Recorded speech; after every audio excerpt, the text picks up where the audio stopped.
In the summer of 1995, a 6-year-old boy disappeared from Disneyland while holding his favorite toy, a stuffed yellow dinosaur. Despite nationwide coverage and frantic searches, no trace of him was ever found. But now, nearly 3 decades later, a charity worker in Sacramento opens a donation box and finds that very same toy, stained, weathered, but unmistakably his, with a note tucked inside that simply reads, "He never forgot you." What follows is a chilling unraveling of buried memories, secret identities, and a truth far more terrifying than anyone imagined. The late afternoon sun filtered through the pastel haze above Disneyland, giving the Main Street parade a dreamlike glow. Balloons bobbed in children's hands like jellyfish on invisible strings. Music pulsed through the air, bouncy, bright, and relentless as floats passed in waves of color. Tommy Parker, 6 years old and sticky with cotton candy, stood between his parents on the curb, his small hand tucked in his mother's as Goofy danced past, throwing glitter into the crowd. His other hand clutched his most prized possession, a yellow stuffed dinosaur with one button eye and a tail stitched back on with red thread. "Don't let go," Marlene whispered, though she didn't need to. Tommy never let go of that toy. He had named it Dino. He'd had it since before he could talk. Evan was fumbling with the camcorder again. The battery light blinked red, and he cursed under his breath. He didn't see Tommy's head snap toward the candy vendor with the neon swirl pops. He didn't notice the tiny tug on Marlene's fingers, but Marlene did. "You'll get sticky again, sweetheart. We just cleaned you up," she laughed. Tommy grinned, revealing a mouthful of half-melted sugar. "I just want to see," he said, leaning forward. Marlene didn't let go. Not at first. One float later, Princess Belle on a golden swing, Evan finally gave up on the camera and turned toward them, just in time to see Marlene glance down at her empty hand. A flash of yellow. The dinosaur's tail. Then, nothing. The next 20 seconds were a confused blur of calling his name, spinning in place, checking behind legs and strollers, scanning faces, trying not to panic. Marlene's voice cracked first. Then Evan was shouting too, drawing attention. A cast member approached, trying to reassure them. "Kids wander sometimes. We'll find him." But Tommy wasn't at any of the lost children stations. He wasn't in the shops or the restrooms or tucked into a corner licking a lollipop. Security fanned out. Announcements were made in coded phrases so the crowd wouldn't panic. Hours passed. The park lights came on, and the magic turned cold. The crowd thinned. Then the police arrived. The only thing left behind was a sticky handprint on Marlene's shirt and a single, torn thread near where the crowd had shifted. Dino was gone too. Just like that, so was Tommy. The sun had long dipped behind the candy-colored rooftops of the park by the time Evan found himself running, not walking, past the empty popcorn carts and shuttered photo stands. The laughter that had filled the air only an hour ago had dulled to a background hum, like the fading notes of a music box winding down. The parade was over. The crowd was dispersing, but Tommy was still gone. He'd never gotten far before, not without one of them noticing. That's what Evan kept telling himself, like a prayer he didn't believe in. Not far, not possible, not this fast. He retraced every step, eyes scanning for a flash of yellow among the discarded park maps and dropped churro wrappers, but there was no Dino, and there was no Tommy. "Did you see a little boy?" he asked a group of teenagers sitting on a bench, the words sticking in his throat. 6 years old, blue shorts, holding a yellow dinosaur." They shook their heads.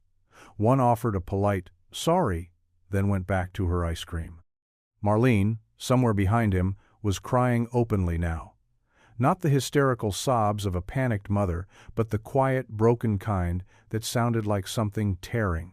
Her voice had gone hoarse from calling his name. "Tommy, baby, where are you?" A team of security guards escorted them to a small room behind one of the gift shops. The walls were plastered with posters of smiling children and cartoon characters holding hands with park employees. Everything about the place was meant to reassure, But Evan had already begun to feel the slow, creeping sense that something was truly, terribly wrong. "He always carried that toy," Marlene said, her eyes vacant, staring at the floor. "Even in the bath. It's handmade. His aunt sewed it for him when he was a baby. Yellow with one button eye. You'd know it if you saw it." They logged the description. They radioed patrols. They promised cameras were being checked. Evan sat on the edge of a bench, hands pressed together, elbows on his knees. His fingers trembled. For some reason, the detail that stuck with him above the terror and confusion was the toy. Dino. Always under Tommy's arm, dragged through hotel lobbies, left beside breakfast plates, clutched during nightmares. And now? Vanished. Not dropped. Not forgotten. Gone. A stuffed dinosaur doesn't just walk away. Neither does a 6-year-old boy. But somehow, both had. In the days that followed, the search for Tommy consumed everything. Disneyland never closed, but something in it had shifted a quiet caution beneath the music, a subtle edge in the security presence. Guests still laughed, characters still waved, but behind the scenes a different reality played out. Helicopters hovered. Canine units scoured every square foot of the park and the surrounding roads. Flyers went up faster than they could be torn down by rain or wind, Tommy's freckled face staring out from every street lamp and storefront in Southern California. The footage from the security cameras was pulled, analyzed, slowed down frame by frame. There were thousands of hours of entrances, exits, corridors, staff-only passages. Grainy images in black and white that flickered and distorted. None of them showed Tommy leaving the park. Not alone. Not with anyone. Not at all. Reporters swarmed the Parkers' hotel like vultures. Evan stood in front of microphones, his voice a careful mix of desperation and composure. "He's our only child. He's shy, sweet. He wouldn't just wander off. Please, if anyone saw anything." But the cameras always found Marlene's face pale, blank, her hands clutching the yellow flyer as though holding it could pull her son back through time. By the second week, America knew Tommy's name. His photo was on milk cartons, morning shows, and a 10-minute segment on 60 Minutes that featured a guided walkthrough of the parade route. It ended with Evan staring down the empty corridor near Space Mountain, his voice soft and hollow. He was just here. They went home eventually, though it no longer felt like home. The house was too quiet. His toys were frozen in mid-play in the corner of the living room.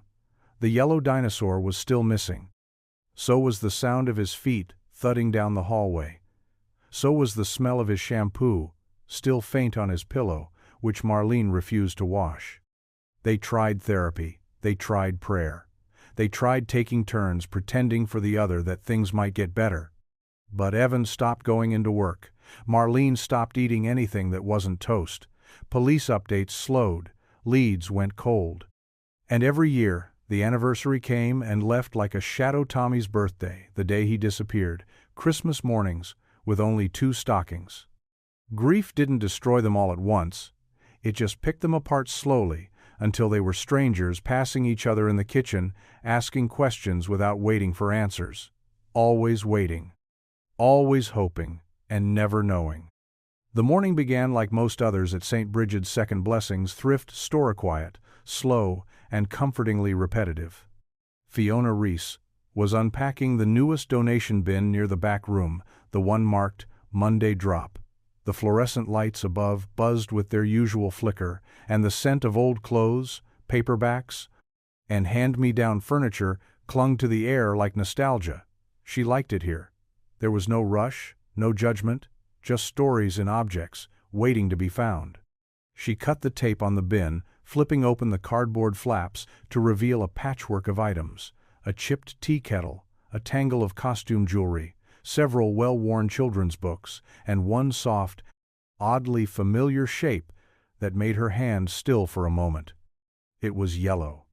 She lifted it out gently. Plush dinosaur, faded from age and love, its button eye still intact, though the threads around its limbs had loosened with time. One arm looked like it had been sewn back on in red string, the stitching messy but careful. The fabric smelled faintly of plastic and dust. It wasn't just any toy. It felt haunted.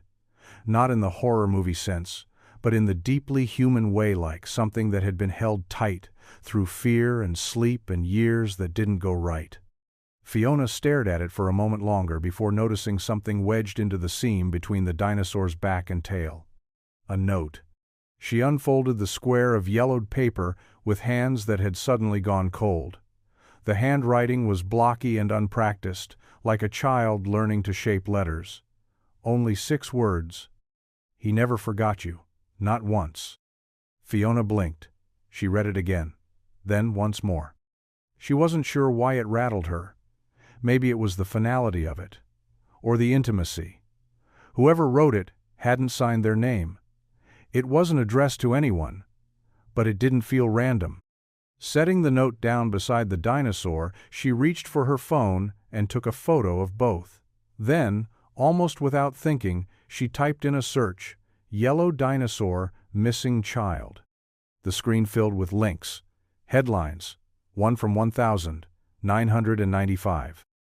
Boy, 6. Vanishes from Disneyland parade toy dinosaur also missing. Fiona stared at the photo. The same dinosaur. Same button eye. Same red-stitched arm. She felt her breath catch in her throat. The boy's name was Tommy Parker, and he had never been found. Fiona stared at the note again, her fingers brushing the creased paper as if the texture might reveal something the ink couldn't. "He never forgot you. Not once." It wasn't just a phrase, it was a whisper from somewhere deep in time, and the weight of it clung to the air around her like static. She looked back at the dinosaur, now lying limp on the sorting table, its plush body slumped sideways, button eye turned toward the fluorescent ceiling like it was waiting for something.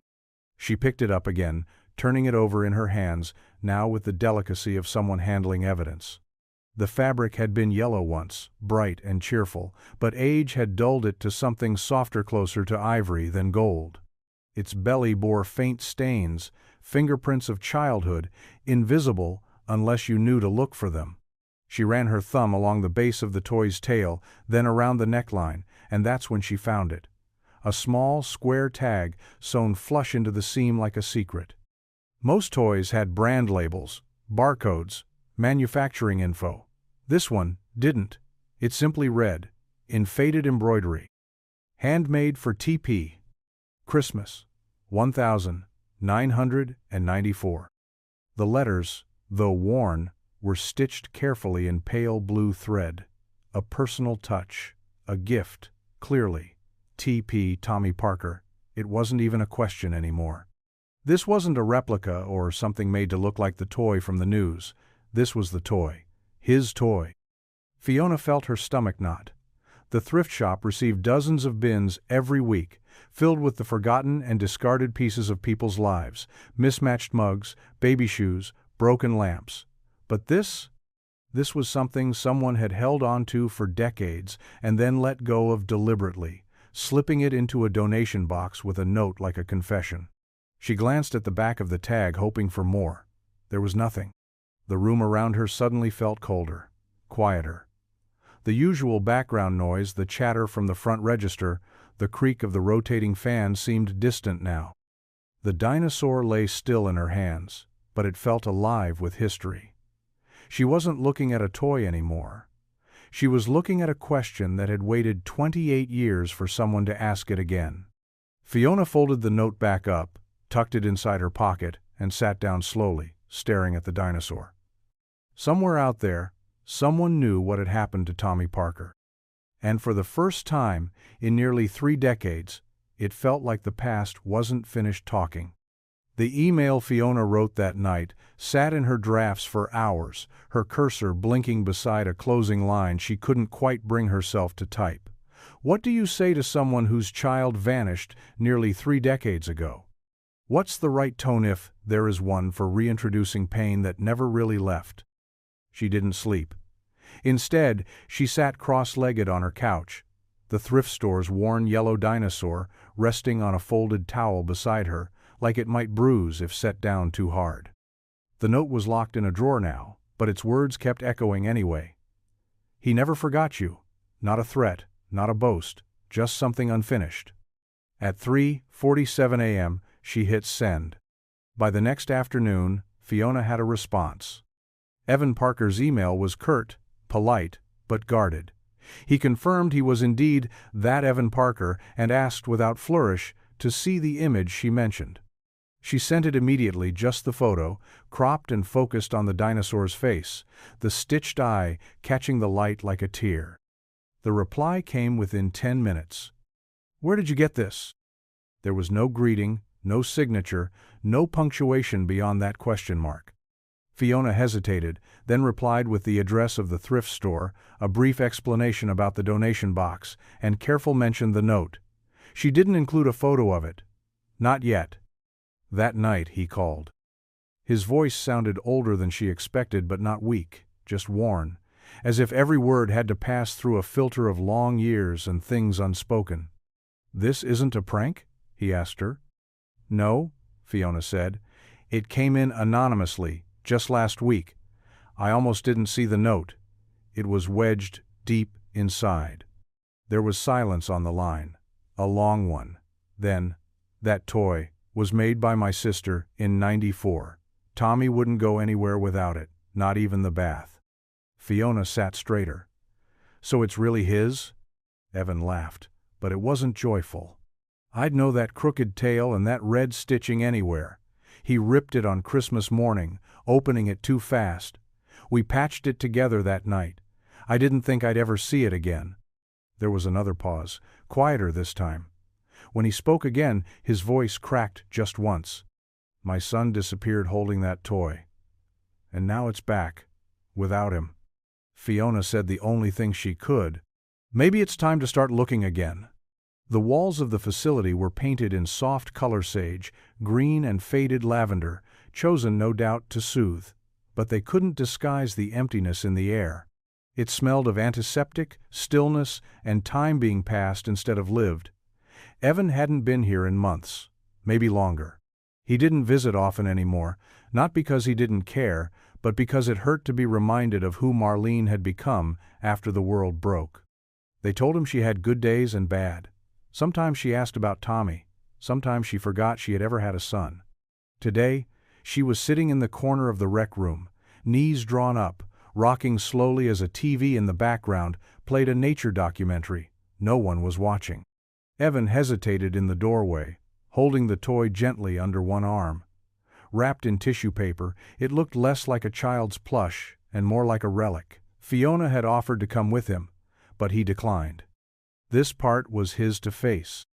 "Marlene," he said softly. Her eyes found him slowly, blinking as if adjusting to the present moment. She didn't smile, but she didn't look away, either. "You came," she murmured. I brought something." He sat across from her, unwrapping the toy carefully and placing it on the table between them. For a moment, she didn't react. Then her body stiffened, rocking halted mid-sway. Her eyes locked on the yellow dinosaur, her lips parting slightly. "No?" she whispered. Evan leaned in. "You remember him, don't you? Dino? He was Tommy's. We found him." Marlene's breath hitched, her hands trembling as they slowly reached for the toy but didn't touch it. Her gaze was wide now, filling with something not quite fear, not quite grief, something tangled and dark. "He wasn't supposed to have it anymore," she said, her voice rising. Evan blinked. "What?" "He wasn't supposed to remember," she cried, suddenly snatching the toy off the table and throwing it hard against the wall. The sound startled the nearby nurse, who rushed over, but Marlene was already curling into herself again, hands pressed over her ears. "They told me it would be better," she whimpered. "They said he'd forget. That's how it had to be. That's how he'd stay safe." Evan stood, stunned, his heart pounding. "Marlene? Who told you that?" But she was gone again, retreating behind her eyes. She began humming a soft tune, something childish and vaguely familiar. Evan left the facility shaking, the yellow dinosaur now resting in a sterile evidence bag. He had come for comfort. Instead, he left with a question he didn't know how to answer. Who had wanted their son to forget, and why? Evan didn't notice the embroidery the first time. In truth, he hadn't really seen the toy at all, not beyond what it symbolized. It was a wound, that had reopened. A tether to a boy who had vanished in a place designed to keep children safe. But now, with the dinosaur sealed in a clear plastic evidence pouch and resting beneath the sterile glow of Fiona's desk lamp, he looked closer. "Here," Fiona said, turning the toy gently under the plastic. "It's not on the tag, it's inside the left leg seam." She pointed to a faint curl of thread, almost invisible against the faded yellow fabric. Evan leaned in. The letters were stitched in a tight loop, like someone had tried to hide them in plain sight. They were no more than half an inch wide, just a string of 4 characters. Ela4. "What is that? A code?" he asked. Fiona didn't answer right away. She opened her laptop, typed it in, then tried a few variations. Eli4. ELI. 4. ELI program. She paused when a listing from an old business directory popped up. It was for a preschool that hadn't existed in over 20 years. ELI, Early Learning Institute, Los Angeles. Enrichment for gifted children, ages 4-7, established 1991, closed 1996. "That's only a year after Tommy disappeared," she said, her voice quiet. They found more in the archived local papers. A facility in the foothills just outside Los Angeles, backed by private funding and boasting a curriculum in cognitive acceleration and emotional intelligence modeling. Its mission statement was wordy and vague, heavy on promise, light on clarity. But one article stood out.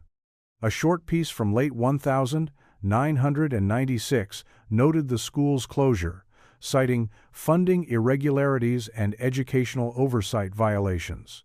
The article named one of the program directors, Ronald Cleary. The name meant nothing to Evan. Not yet. "We should see it," he said. "The place. Even if it's abandoned now." Fiona didn't hesitate. She printed the address. 3 days later, they stood at the rusted gate of a crumbling building, hidden behind a line of untrimmed hedges and thyme. The sign above the door was cracked, the letters half fallen. ELI. 2. A brighter tomorrow today. Evan stared at the building's dead windows, his fists clenched at his sides. "My son never came here," he said. But somewhere deep in his chest, he wondered if that was true, or if this was exactly where the forgetting had begun. The hotel room smelled faintly of coffee and dust. It was the kind of place built for quick stops business travelers, overnight drivers, people passing through. Evan sat on the edge of the narrow bed, laptop balanced on his knees, the glow of the screen casting deep shadows across his tired face. Fiona was asleep in the next room, a thin wall away, her day's exhaustion finally catching up to her. But Evan couldn't close his eyes, not with everything pulling at the edges of his thoughts. He had started the search with one question. Why would Tommy's toy contain a reference to a school that shut down the year after he vanished? But questions had a way of multiplying. It began with a late-night forum, a thread buried beneath years of forgotten digital dust, children gone missing near theme parks. Coincidence or cover-up? Most of it was the usual conspiracy noise, badly written, riddled with speculation. But one post caught his eye. 1993, boy disappears at a carnival in Santa Cruz. Witness said he was holding a homemade plush animal. No footage, no suspects. Evan clicked deeper. 1992, Anaheim Street Fair. Girl vanishes during a magic act. Parents claim she was last seen near a private tent advertising advanced learning games. 1994, San Diego. Another carnival. Another toy missing along with the child. He opened an old spreadsheet from the National Center for Missing and Exploited Children and began cross-referencing locations. The pattern emerged slowly, subtle, stretched across different counties and states, but it was there. Most of the cases were written off as isolated incidents. A wandering child, a custody dispute, a runaway. But they all shared eerie similarities. Ages between 4 and 7. Public events. Disappearances within minutes. Each time, the last known detail involved a toy, sometimes handmade, sometimes just unusual. And all within a 4-year span, right before the Early Learning Institute had shut down. Evan rubbed his eyes, heart pounding as the cursor blinked back at him. These weren't just random tragedies. They were part of something, a pattern no one had ever connected, or no one had dared to. He closed the laptop slowly and looked at the dinosaur plush resting on the dresser nearby. Its single-button eye stared back at him through the shadows. If Tommy was part of this, he hadn't been the first. And Evan was beginning to fear he hadn't been the last. The man's hands trembled slightly as he stirred his coffee, the plastic spoon clinking against the paper cup in a stuttered rhythm. He hadn't wanted to meet at all, took 3 voicemails and 1 vague promise of anonymity before he agreed to speak. Even now, seated at the far end of a mostly empty diner in Burbank, he seemed to be constantly scanning the room, like someone used to watching his back. 28 years is a long time, he said finally, without looking up. But there are things you don't forget. Evan nodded, the recorder on the table between them blinking red. He didn't speak, didn't prod. Just let the silence sit, long enough for the man to fill it. I was working swing shift, the man continued. Late July, 1995, day of the parade. I remember because there'd been a medical call earlier. Some kid had heat stroke. It messed up the schedule, so I was running mop duty in Adventureland when I saw it. He paused, took a sip, eyes unfocused, staring back through time. I was walking past one of the back corridors, the ones guests don't see unless they're lost or lucky. I saw a man coming out of one of the restricted doors. Uniform looked legit gray jumpsuit, same as ours. Only, something was off. His badge. It didn't match the newer model we'd just switched to. Evan leaned forward. And the boy? The man nodded slowly. Yeah, little kid, maybe 6 or 7, pale, messy brown hair, holding the guy's hand like he was being led somewhere. But he wasn't talking, just looking around like he wasn't sure if he should be afraid yet. Was he holding anything? The man hesitated. Stuffed animal, yellow, looked homemade. That's why it stuck. I don't know many kids who bring their own toys to Disneyland. Evan felt his chest tighten. And then? That was it. They turned the corner and were gone. I didn't think much of it until a couple days later when the missing posters went up. I tried to report it went to my supervisor, even filled out a form. But nobody followed up. 2 weeks later, I was let go. They said my performance was inconsistent. His gaze finally met Evan's. There was something brittle in it. Something hollowed out by time and silence. I don't know what I saw that day, but I know what I didn't see after. That boy. He stirred his coffee again, slower now. They never brought him back. The logbook was older than it should have been.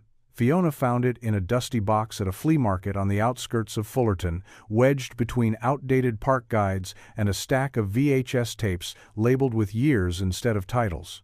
She hadn't been looking for it, not exactly, but ever since the meeting with the former janitor, she'd begun hunting through every corner of the internet and every back-alley antique dealer within a 30-mile radius of Anaheim. It was instinct more than strategy, a feeling. Something pulsing beneath her skin that wouldn't let her stop. The woman running the booth didn't even know what she had. Some Disneyland junk my brother collected, she said with a shrug. Take the whole box for $10. Fiona paid in cash, heart hammering before she even opened it. It wasn't until she got back to her car, the box balanced on the passenger seat, that she realized what she'd found. The logbook was thick, with a cracked navy cover embossed with a faded Silver Castle emblem. It smelled like damp paper and old secrets. Inside, the pages were scrawled with employee signatures, timestamps, shifts, locker numbers. A record of who had been inside the park and when, preserved like a fossil. She flipped through page after page, cross-referencing the dates surrounding Tommy's disappearance. The night of July 21, 1995, was their entries scribbled in rushed penmanship, initials and numbers beside them. She paused at one that seemed to pulse under the page. 4529, Cleary. The badge number was entered twice, once at 2:06 p.m., then again at 2:41. No first name, no shift notes, and nothing else. It didn't match the format of the others. No assignment zone, no co-signature, no locker listed. Fiona squinted. Every other entry included a supervisor's initials. This one didn't. She searched the book for other instances. Page after page. Always the same. Badge 4529 would appear every few weeks, always without department or shift. Just the name Cleary. She opened her laptop in the passenger seat and typed it in. Ronald Cleary, Disneyland. Nothing official. Then she tried Ronald Cleary, Anaheim employee, ID 4529. A hit. Not from a Disney record, but from an old licensing agreement tied to the Early Learning Institute. Cleary had listed himself as Consultant Cognitive Development Specialist. The document was dated 1993. He had listed his place of business as a private P.O. box in Garden Grove. Fiona sat back in her seat, the logbook trembling slightly in her hands. The man from the shadows. The badge with no department. He hadn't just been in the park. He'd been walking children out of it. The thrift store kept a modest donation, ledger mostly names scribbled in pen, some accompanied by tax receipts or scrawled phone numbers no one ever answered. Fiona had flipped through the log a dozen times already, hoping to trace the origin of the bin that had held the dinosaur. Most donations came from regulars or community drop-offs. But this one had been labeled with a yellow sticker and a code SR76 followed by a barely legible address. Santa Rosa. She called the number listed beside it. It rang 6 times before a tired voice answered. The woman on the other end explained that she was with Shoreline Estate Services, and yes, they had cleared a property in Santa Rosa last month. Yes, they donated several boxes of personal items to Second Blessings. She said it like a courtesy, like she was doing them a favor just by returning the call. Fiona pressed harder. Whose estate? The woman hesitated, rustling papers. Let me see. Cleary. Ronald Cleary. No next of kin listed. Fiona didn't respond at first. The name settled over her like dust. She sat down slowly, her free hand gripping the edge of the desk. She'd known it, somewhere inside, but hearing it spoken aloud made it real. The badge number, the hidden toy, the man from the logbook, he was dead, deceased. Gone before anyone could ask the one question that mattered. Why? Did he die recently? Fiona asked, keeping her voice steady. The woman shuffled again. Looks like, yes, October, found in his home, natural causes, though it took a while before anyone noticed. No family? None that claimed the estate, no will, mostly junk, to be honest. The place was packed with books, papers, old VHS tapes, children's items. We donated what we could, burned the rest. Children's items. The woman didn't know what she was saying. She spoke the words casually, like she was listing off the contents of an attic. But Fiona could feel something unraveling beneath the conversation, like a thread had just been pulled from a sweater she'd been wearing too tightly. After she hung up, she sat in the stillness of the office and let the silence settle. Ronald Cleary had walked into Disneyland with a stolen badge. He had walked out with children, and when he died, he left behind a dinosaur. And a note. He never forgot you. Not once. The Cleary house sat at the end of a quiet street just beyond the city limits of Santa Rosa, hidden behind a curtain of overgrown trees and a fence sagging with age. The property looked like it hadn't been touched in years, though Fiona knew that wasn't true. Ronald Cleary had lived here until just a few months ago. Died here, alone. The windows were clouded with grime, and the yard was littered with the bones of long-dead furniturian, overturned lawn chair, a rusted tricycle missing its front wheel, a wind chime that no longer made a sound. Evan parked on the street while Fiona checked the gate. The lock was broken, the chain rusted to nothing. They stepped onto the path without a word. The key they'd gotten from Shoreline Estates worked on the front door, which groaned as it opened, as if protesting their entry. Inside, the house was stale with dust and disuse.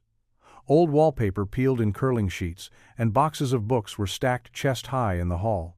There were toys everywhere scattered across the living room floor, lined up on shelves, some in bins marked by year. Many were still in their original packaging, untouched. Others looked worn, loved even, despite being out of place in a home with no children. Fiona was the one who found the basement door. It was hidden behind a bookshelf that didn't quite reach the wall. When they pulled it aside, it revealed a narrow wooden door with a handle that had been taped over. Evan pried it open with a crowbar. The stairs creaked as they descended, flashlights cutting thin beams through the darkness. The smell was stronger down mildew, earth, and something older, something like time that had been buried. The basement was low-ceilinged and silent, its walls lined with boxes, dusty blankets, and rows of sleeping bags laid out on foam pads. On the far side, a long corkboard had been mounted to the wall. Children's drawings were pinned to it crayon portraits of smiling suns and lopsided houses. One was a drawing of a boy and a yellow dinosaur. The dinosaur had a red-stitched tail. Fiona moved toward a large plastic bin in the corner. Her hands shook as she lifted the lid. Inside were dozens of toys, some broken, some still wrapped in tissue paper. One stood out, a yellowed tag hung from its side, handwritten in faded ink. Tommy, D. She turned to Evan, who hadn't spoken since they entered. He was staring at the drawing, his eyes glassy. "My son was here," he said. And suddenly, the silence of the basement felt like a scream that had been swallowed for years. The television wheezed to life with a flicker, colors bleeding at the edges of the screen. It was an old unitone of those bulky gray boxes with a built-in VHS player, the kind every classroom used to have. Fiona had pulled it from a stack in Cleary's basement, along with a milk crate full of unmarked tapes. Most were blank or static-filled, but one stood out. It was labeled only with a date, 7.25, 95. They slid the tape in, and for a long moment, nothing happened. Then the screen crackled, adjusted, and resolved into an image grainy, but clear enough. A boy sat cross-legged on a carpeted floor, in what looked like a small, dimly lit room. The walls were bare. The child couldn't have been more than 6. Brown hair, pale skin. Something about the way he held himself stiff and small made Evan lean forward instinctively. The boy clutched a yellow dinosaur in his lap, fingers tight around its arm. "Tommy?" Evan breathed. It wasn't confirmation, just need. On screen, the boy didn't speak. He watched someone off camera, someone whose voice came through the old speakers smooth and low. "Today is 7/2/5, the voice said. "The sky is yellow. The book is open." Tommy didn't respond. "Repeat." A pause. Then, in a soft, mechanical tone, the boy echoed, "Today is 7/2/5. The sky is yellow. The book is open." Fiona turned to Evan, her skin crawling. "What is this?" The video continued. The adult began reading from The Secret Garden, but the rhythm was wrong-broken by sudden interjections. "Page 7, turn left. Remember the tunnel, not the door. Say the word when the flower opens." The child repeated these, his voice faltering now, confused. On screen, the yellow dinosaur slipped from his lap. He picked it up again immediately, cradling it like a lifeline. The adult voice shifted, softer but no less strange. "What is your new name?" The boy looked down. Then, barely audible, "Dylan." Evan's hand shot out and stopped the tape. Silence filled the room. He looked at Fiona, his face pale and drawn. "That's not just reading, that's training." She nodded slowly. The tape had ended, but the room still felt heavy with the echo of it. Dylan. The name meant nothing to Evan. Not yet. But something in the boy's voice had cracked something wide open. The lab technician wore gloves, the color of clouds, and a face that betrayed no curiosity, no hint of what might lie in the small plastic bag she accepted from Evan. Inside was the dinosaur, now stored in an archival pouch and sealed like evidence from a crime scene, which, in many ways, it was. Evan's fingers hovered over the table long after she'd taken it from him, as though some part of him still gripped it in spirit. He had driven to the private lab in Oakland himself, unwilling to trust the Postal Service or wait the extra days law enforcement would require. He wasn't thinking in terms of protocol anymore. This wasn't procedure. It was blood, thread, skin cells. The kind of microscopic truth that doesn't care how much time has passed.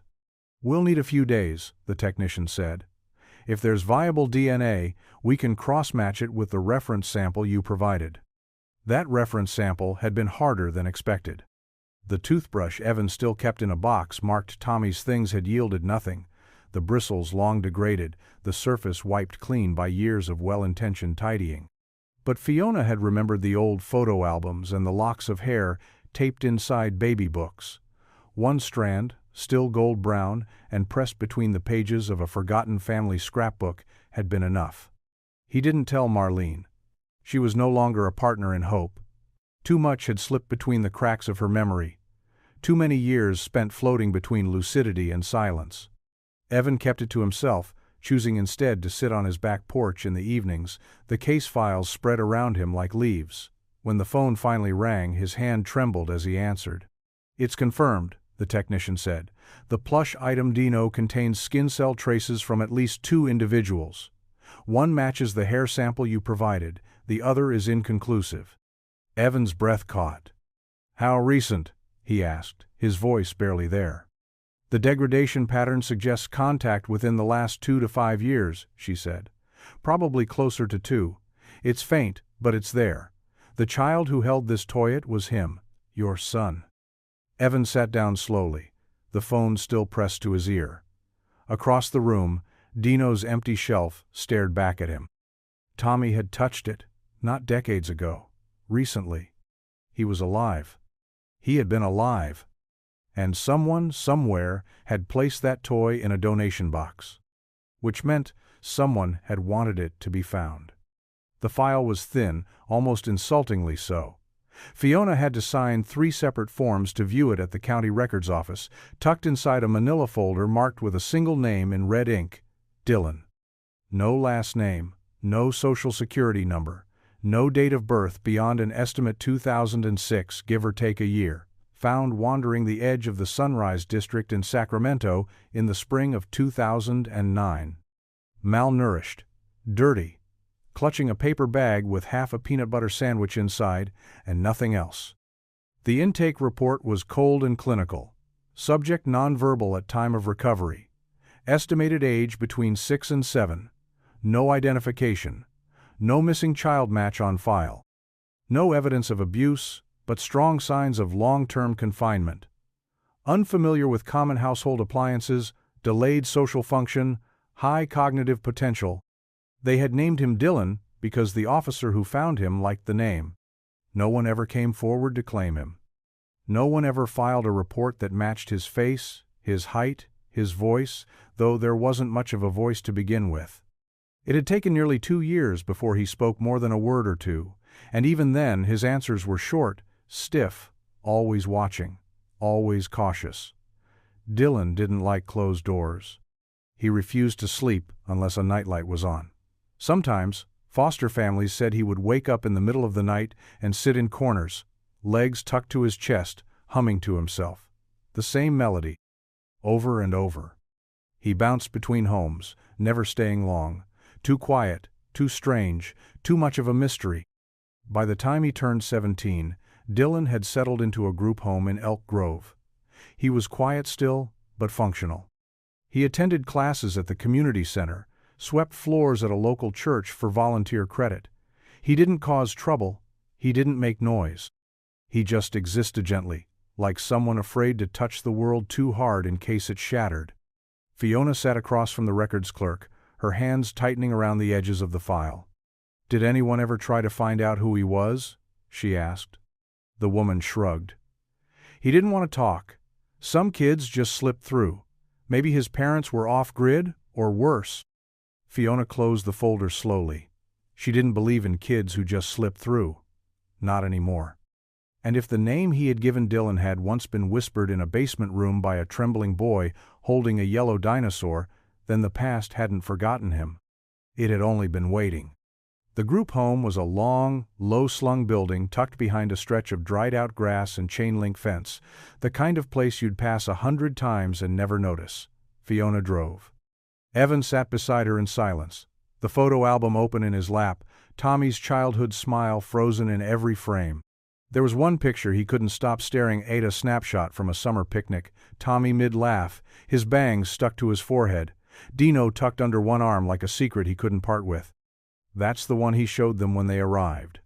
The staff had been polite but guarded. "Dylan's not great with surprises," the director warned.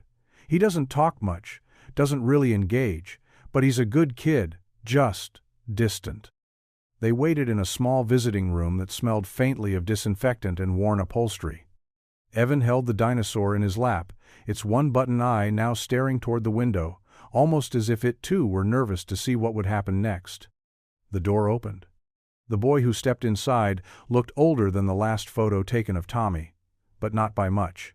17, yes, but with the stillness of someone far younger. His posture was straight, his eyes wary, shoulders slightly hunched like he'd learned to expect too much from too little. His hair was darker now, but the shape of the face, the soft point of the chin, the curve of the cheekbone stopped Evan cold. Tommy, or some version of him. "Hi, Dylan," Fiona said gently. He gave a small nod, eyes darting between them. Not curious, just alert, defensive. Evan opened his mouth to speak, but the words jammed behind the tightness in his throat, so instead he placed the toy on the table between them. The effect was instant. Dylan recoiled not dramatically but enough. His breath hitched, and his hands curled into fists at his sides. His eyes locked on the dinosaur like it was something poisonous or sacred. For a moment no one spoke, then he whispered something so faint. Fiona barely caught it. "No code. No more." Evan's eyes filled with tears. "It's okay," he said quietly. "You're not there anymore." Dylan didn't respond. He didn't look away, either. But Fiona saw something shift in his expression. Confusion, maybe. Or something older. Recognition that lived too deep to name. The boy who didn't know who he was had just seen a piece of himself. And flinched. The psychologist's office was painted in soft, watery tones, the kind meant to coax open memories gently. Light lavender walls, a floor rug patterned with clouds. Dylan sat cross-legged on the couch, his posture rigid but contained, like a thread pulled tight that hadn't snapped yet. Evan and Fiona waited outside, watching through the observation glass, silent as ghosts. Dr. Amelia Trent had been doing this work for 25 years, and she'd seen trauma take many shapes. But Dylan's silence wasn't just protective, it was layered, built like a bunker. He answered questions when prompted, sometimes with a nod, sometimes with nothing. But today was different. Today he'd asked for music. "I don't know the words," he'd said, eyes not meeting hers. "But I know the song." She had offered him a small keyboard with demo tracks. He scrolled slowly through each one, face blank, until his fingers stopped on a simple, lilting melody. The tune was saccharine, mechanical something you might hear in a theme park's waiting line, looping endlessly beneath a smiling mascot. Dylan pressed play, then flinched. His eyes didn't close, but something inside him folded. "I know this," he whispered. Amelia leaned in slightly. "Can you tell me where you heard it?" He hesitated, then spoke with effort. There were lights, but fake. Like stars, but painted. The ceiling wasn't real. It was always glowing. Never night. Not really. "What else do you remember?" Dylan's brow furrowed. "Tunnels. Too small for adults. Rubber floors. You had to crawl sometimes. There were names. Not names. Codes. I was D4. He glanced at Amelia, like checking to see if he was still safe. "D4? She asked gently. He nodded. "There was a song. They made us sing it. A place where smiles never end. Over and over." His voice cracked. "They said my name didn't matter anymore, that I'd be happy there, but I wasn't. I wasn't. Outside the window, Evan gripped the armrest so hard his knuckles went white. Fiona pressed her hand over her mouth. Dylan shook his head, pulling at the sleeves of his hoodie. There was a man. He said we weren't ready for the real world, that the sky would hurt our eyes. Amelia's pen didn't move. She didn't want to break the moment. What happened when you left? She asked softly. Dylan blinked. I didn't leave. I ran. And somewhere, behind that flat confession, was the echo of footsteps in a tunnel and the sound of a song still stuck in a boy's bones. It took Fiona 2 days to find it. The name wasn't in any newspaper, not officially. No business registration, no grand opening, no public scandal. Just a brief mention in an old trade magazine from 1994, a one-paragraph blurb beneath a photo of a smiling cartoon sun with oversized cheeks and white-gloved hands. Smiletown, a private entertainment venture focused on immersive joy through childhood development partnerships. Location undisclosed. That was it. But Fiona had the name, and now she had the map. The Mojave stretched around them like an endless hush, flat and bleached beneath a pale sky. Evan drove, the gravel road crackling beneath the tires. In the distance, something rose from the Sandasquat building, low and windowless, the color of baked bone. A sun-faded banner still hung above the wide, locked double doors, its letters peeling but unmistakable. Smiletown, where every day is your favorite day. They got in through a side entrance where the metal had rusted loose. The air inside was still, not dusty, not rancid, just stale, like the breath of a room that had been holding itself too long. The facility stretched wide like a maze of corridors with rainbow stripes fading into gray, murals of dancing animals flaking away from the walls.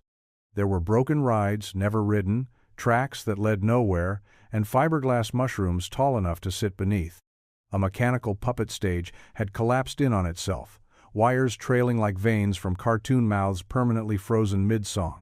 Evan walked ahead, flashlight swinging in arcs. This place wasn't just abandoned, he said. It was never used. Fiona nodded. Or it was used for something else. They reached the center of the structure, a vast open area, artificially lit by ceiling panels that flickered with dull fluorescence. The painted sky above was blue with drifting clouds, cracked from heat and neglect. Beneath it, a circle of padded flooring surrounded what once had been a play structure. Plastic tubes, low tunnels, crawl spaces built small, child-sized. Evan knelt beside one tunnel and traced his fingers over a faded symbol etched into the rubber lining. D4. He didn't speak. He didn't need to. This was the place. Not for visitors. Not for tickets. Not for joy. Smiletown had never opened to the public. Because it had been opened for someone else. Children. And none of them were meant to leave. The ball pit sat like a fossil at the far end of Smiletown's central dome, the once colorful plastic spheres now dulled to a sickly palette of grime and sun-bleached decay. Many were cracked or melted together in clusters, frozen in time beneath a thin coating of dust. Above it, a cartoonish arch still proclaimed Bubble Bonanza, in curling letters, though several had peeled away and now hung like drooping teeth. Evan stood at the edge, staring down at the pit's sagging center. The foam padding had collapsed inward, revealing a dark spot beneath where something had clearly shifted or been buried, or both. He didn't hesitate. He waded in slowly, the balls parting with a soft crunch beneath his boots. "Help me clear this," he said, his voice flat but urgent. Fiona climbed in after him, grabbing an armful and tossing them aside, then another. The deeper they dug, the worse it smelled, an earthy staleness, like fabric sealed too long in a damp basement. After several minutes, Evan's hand struck something solid. He pulled up a plastic storage bin, sealed but cracked along one edge. Fiona crouched beside him as he peeled back the lid. Inside were uniform small, identical jumpsuits, each a soft shade of gray-blue, folded with eerie precision. The material was synthetic, durable, but child-sized. Everyone bore a patch over the left chest pocket. Smiletown, staff in training. Underneath the clothes were laminated name tags, dozens of them, piled loosely like forgotten tickets. Fiona reached for one, her breath catching. "Look." She turned it over in her hand. The name read, Sammy, Unit Q. Beneath it, a barcode and a stylized smiley face. Another, Lena, Unit B3. Another, Tom, Unit D4. Evan froze. He took the badge gently from her, holding it like a fragile relic. The ink had smudged slightly, but the letters were unmistakable. Tom, not Tommy, not the name his parents had given him. Just a thin, pared-down version of it, easier to reprogram, easier to forget. Unit D4. His stomach turned. These weren't just play clothes, Fiona said. They were assigned. Evan didn't answer. He stared at the badge, his thumb moving over the worn edge. He could almost see Tommy's small hands clutching a dinosaur, eyes wide beneath the artificial sky, being told, "This is who you are now." The pit wasn't just for play. It had been a graveyard of names. The box had been mislabeled, receipts and warranties. Fiona almost passed it over, buried as it was beneath stacks of junk mail and expired catalogs in Cleary's garage, which had long since surrendered to rot and spiders. She opened it only because she'd been trained by now to question everything that looked boring. Evil, she'd come to learn, didn't always dress the part. Inside, beneath a few brittle appliance manuals, was a bundle of manila envelopes tied with twine. Some were marked in neat handwriting, others in coded letters, initials, dates. But what lay within was not warranty paperwork. It was a blueprint for something deeply wrong. She laid the papers out in the living room of the rented Airbnb she and Evan were using in Santa Rosa, documents spread edge to edge on the floor. Evan knelt beside her, reading in stunned silence. The first envelope held funding documents, unsigned but stamped, with the seal of a private education firm called Sentia Developments, a company that had once promised intellectual refinement and emotional modeling for the modern child. On the letterhead was a slogan, "Early minds build better futures." The company had dissolved in 1997, just after ELI shuttered its doors. A coincidence on the surface, until they found the files labeled Project Smile. Detailed descriptions filled the typed pages, charts, diagrams, psychological protocols. A program designed to remove destructive emotional attachments and reset foundational identity frameworks. Children ages 5 to 7 were considered optimal subjects. Parent detachment strategies were listed alongside memory redirection exercises, visual stimuli tests, and reinforcement metrics tied to a color-coded reward system. Then came the units. Each child had been designated by name and code AONE, B2, D4 assigned to sleep rotations, food regimens, exposure limits. Cleary had annotated everything, doodles in the margins. Notes like, Tommy equals, more compliant when separated from plush, try reintroduction at lower frequency. The casual cruelty in the handwriting made Fiona's skin crawl. "These were children," she whispered. Evan didn't answer. He was staring at a page clipped to the back of the Philia list of names and the dates they entered the system. One name had a single note beside it in red pen. Tommy Parker, Unit D4. Attachment strong. Requires continued conditioning. Evan stood slowly, eyes burning. "They didn't just take him," he said. "They tried to erase him." His name was Gabriel Vance. On paper, he was a visionary, CEO of Luminex Technologies, pioneer in AI-driven learning systems, keynote speaker at educational summits around the globe. Photos of him adorned magazine covers, always mid-laugh or holding some sleek, minimalist prototype designed to revolutionize the future of learning. But in the corner of one brittle folder, tucked between Cleary's obsessively annotated lesson plans, was a business card with Vance's name in block print and a handwritten note beneath it. "Talk to G. He agrees D4 is prime subject. Will observe remotely." Fiona stared at the card like it might catch fire in her hand. She'd heard of Luminex. Everyone had. Their tools were in classrooms now, their neurofeedback headbands in after-school programs, marketed as harmless enhancement devices. But what Cleary's documents revealed went deeper than pedagogy or innovation. This wasn't about helping children learn faster. It was about rewriting who they were. In one manila envelope, they found a printed email chain between Cleary and Vance, dated April 1995. The tone was casual, clinical. Identity deconstruction proceeding as expected. D4 resisted reclassification initially, but repetition cycles improved compliance. Dinosaur removed for 48-hour trial. Regression observed. Reinstated as variable control. And below, Vance's response. Control equals containment. Push the soft edges. Emotional static can be scrubbed. Use the music again. There were dozens of exchanges like this. Cold experiments masked in bureaucratic terms. Fiona felt nausea rise in her throat the more she read. Vance spoke of the children like code fragments errors in need of correction. Cleary had been the hands-on architect, but Vance had been the architect of the idea. The worst file came last. A presentation draft clearly prepared for investors or prospective clients titled Smiletown Initiative, Cognitive Sculpting Through Immersive Play. It was stamped with the Luminex logo. The opening line chilled the room. The self is programmable. We begin with joy.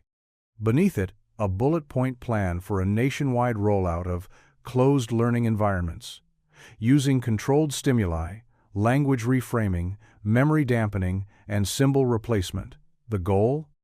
To rewire the foundation of a child's identity, for obedience, for improvement, for optimized societal function.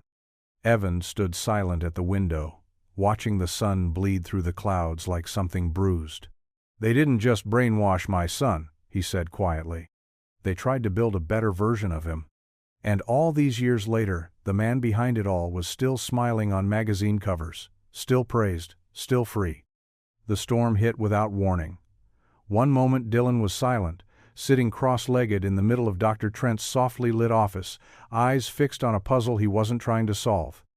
The next, he was shaking, hands trembling in his lap, words tumbling out too fast, too raw, like a dam that had been holding for years had finally cracked from the inside. It started with a question simple, careful. Do you remember ever asking about your parents? Dr. Trent's tone had been gentle, almost conversational, like she was talking about the weather. Dylan's mouth twitched. His eyes flicked toward the floor. I wasn't supposed to, he said. His voice was quiet, but something in it, something brittle, snapped through the air like a wire pulled too tight. They told me not to ask.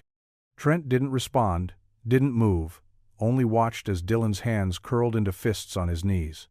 I asked once, he whispered. Maybe twice.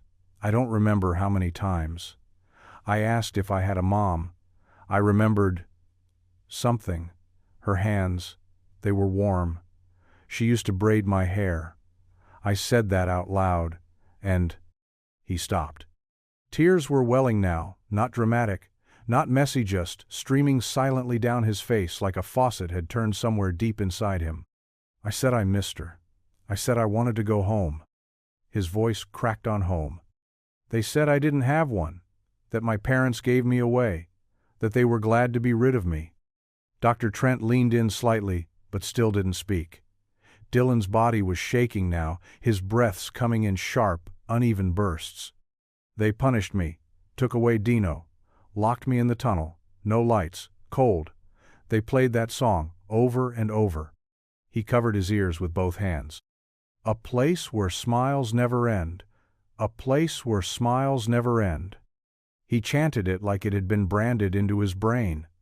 Then he stopped, his hands dropping. I thought maybe it was true, that they didn't want me. Outside the glass, Evan had pressed both palms to the observation window, his eyes wet, his body rigid. Dr. Trent finally spoke, her voice soft as breath. They lied to you, Dylan. Dylan looked up, eyes red and wide. They didn't give you away, she said. They never stopped looking. For a moment, the boy didn't move. Then, almost imperceptibly, he nodded just once. As if a part of him, long buried, had finally started to believe. The envelope was thin, unremarkable, white, with a printed label and a barcode that made it look more like a bill than a revelation. It arrived by courier, hand-delivered to Fiona's door with no fanfare, just a polite nod from the man who handed it over and disappeared down the walk before she could thank him. Evan didn't open it right away. He sat with it in his lap for nearly 10 minutes, his thumb brushing the edge of the seal over and over, as if he could smooth the answer into place without ever having to unfold it. Dylan watched from across the room, legs pulled up to his chest in the armchair. He hadn't asked what the envelope was. Maybe he already knew. Maybe part of him had been waiting all along. Fiona stood at the kitchen island, her coffee forgotten and growing cold. The house was silent except for the ticking of the old wall clock and the sound of Evan's breath. When he finally opened it, he did so gently, carefully. A single sheet of paper slid out, thin as tissue. He read the first line, then again, then aloud. Paternal match confirmed. 99.997% probability. His voice broke on the last word. No one moved, not even Dylan. Evan stood slowly, walked to the armchair, and dropped to his knees. He didn't speak. He didn't try to explain or demand or plead. He just reached out, hands shaking, face folded with 28 years of grief and guilt, and placed a hand over Dylan's. For a moment, the boy didn't react. Then he gripped his father's fingers in return. Not tight, not fully trusting, but enough. They sat like that for what felt like hours, the clock ticking above them, a metronome counting backward into a life lost and found again. Later, they went to see Marlene. She was waiting in the facility's sunroom, where the light came in through long windows and painted the air with gold. She hadn't spoken clearly in months, but the nurse said she'd been humming lately. The same tune. A lullaby no one could place. When Dylan entered the room, she looked up. Her lips parted, her hands trembled. "Tommy?" she whispered. The boy nodded. She stood, slow and shaking, and reached out like someone touching a dream. When she held him, she cried no sobs, no sound, just the kind of weeping that empties everything that once hurt. And somewhere in that embrace, Marlene's voice came back. So did her son. The gates looked the same. That was the first thing Dylan noticed. All the years, all the memories buried and burned, and still the entryway to Disneyland stood unchanged, arched lettering, floral Mickey, turnstiles clicking like the world hadn't noticed a single thing had gone missing. He held his breath as they stepped inside. Evan walked beside him, not talking, not rushing. Just there, his presence steady, as if afraid to move too quickly might scare the moment away. Between them, tucked carefully under Dylan's arm, was Dino. The yellow had faded further, the button eye looser than ever, but the stitching held. That mattered. They moved slowly down Main Street, the late afternoon light casting long golden shadows across the pavement. Music filtered through hidden speakers, the same cheerful medley that had played 28 years ago. It felt surreal, too bright, too clean, too normal. But Dylan didn't flinch, not anymore. He just walked, his grip firm on his father's hand. When the first float rolled by, it was smaller than he remembered. He hadn't expected to remember anything, but the music triggered something. Deep notes that had once been layered beneath fear now drifted back with an odd melancholy sweetness. He could almost hear the announcer from long ago, the way the words used to echo down the corridor before everything blurred. He looked up at Evan. His father was watching him, not the parade. "You okay?" Evan asked. Dylan nodded. "Yeah, I think so." He said it like someone still testing the words, still building them, but meaning them too. A float passed with a cast of characters waving from atop a spinning teacup, and a little girl nearby shrieked with laughter. Her balloon slipped loose and floated skyward. For a moment, Dylan just watched it drift. Then he let out a breath he hadn't realized he'd been holding. Evan tightened his grip. "You know you don't have to be here." "I wanted to be," Dylan said softly. They watched the rest of the parade that way, quietly, shoulder to shoulder, the yellow dinosaur resting gently on Dylan's lap like it had never left him. No cameras, no crowds pressing too close.